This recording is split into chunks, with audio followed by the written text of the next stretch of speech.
Now, today we are reading another section from The Roar of the Ganges. This is a book gifted to us by one of our audience members, Sky Guardian. It was written by his guru, Swami Tadatmananda, who has given our Sangha expressed permission to read this. And it's also being made a free PDF in the near future, in case you ever wanted to get your hands on it yourself. It is a partial autobiography as well as a teaching of Vedanta. The best knowledge is shared through stories, and what better story than his own story?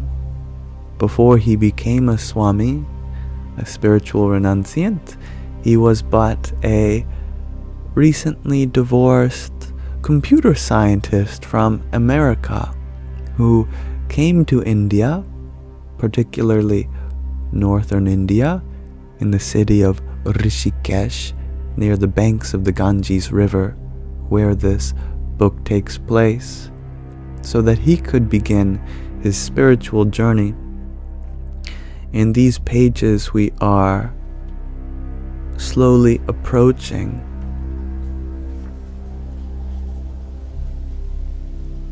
his ultimate sannyasi, in which he takes on the spiritual vows to renounce his past name and take on a spiritual name and be of service to the universe.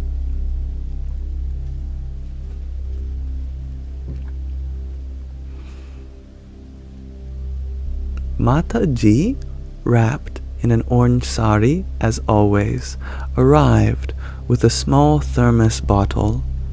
She poured a cup of coffee for Swami Dayananda, my guru, who graciously accepted it.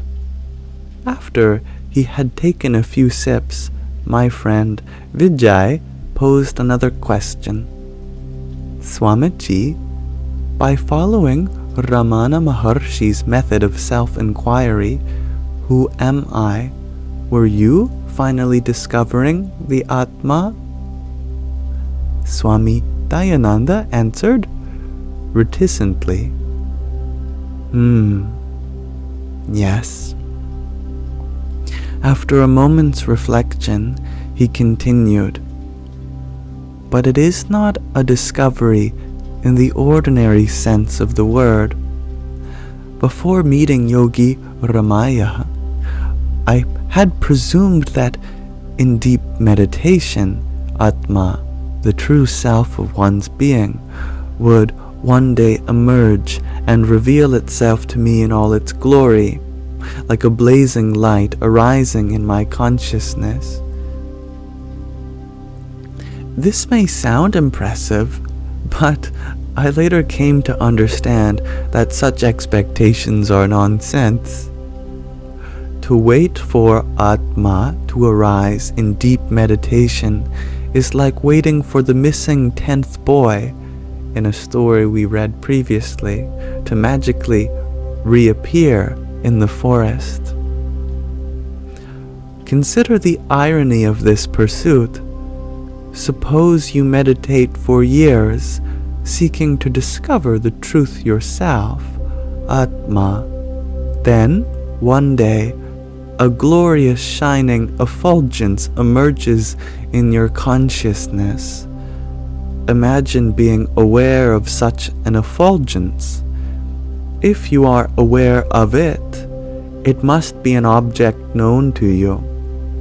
You are the knower, the consciousness by which it is known. Then, how could that effulgence be you? How could it be Atma, pure consciousness, Suddha Chaitanya? Hello, Amanda. The seer cannot be seen. The knower cannot be known. whatever emerges in your consciousness cannot be consciousness. Atma is the consciousness by which you know everything, including anything that arises or bubbles up during meditation.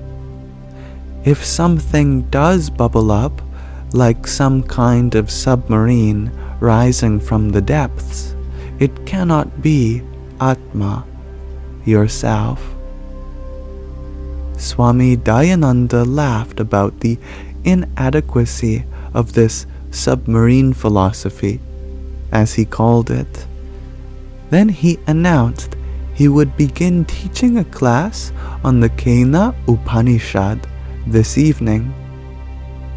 That particular text, he said, describes Atma as the eye of the eye, the ear of the ear, and the mind of the mind.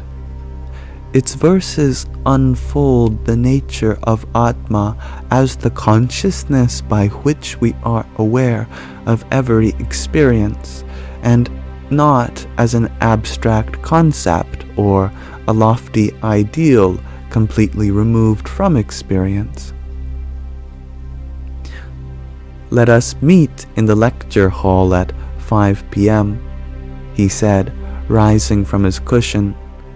After he disappeared into his cottage, I turned to Richard and asked, "Well, what do you think of Swami Dayananda?" I could actually understand what he was saying. After listening to so much mystical mumbo-jumbo and so many pious sermons here in Rishikesh, it's a relief to hear such a clear teacher. "Can you stay for class this evening?" I asked. Richard smiled and nodded enthusiastically.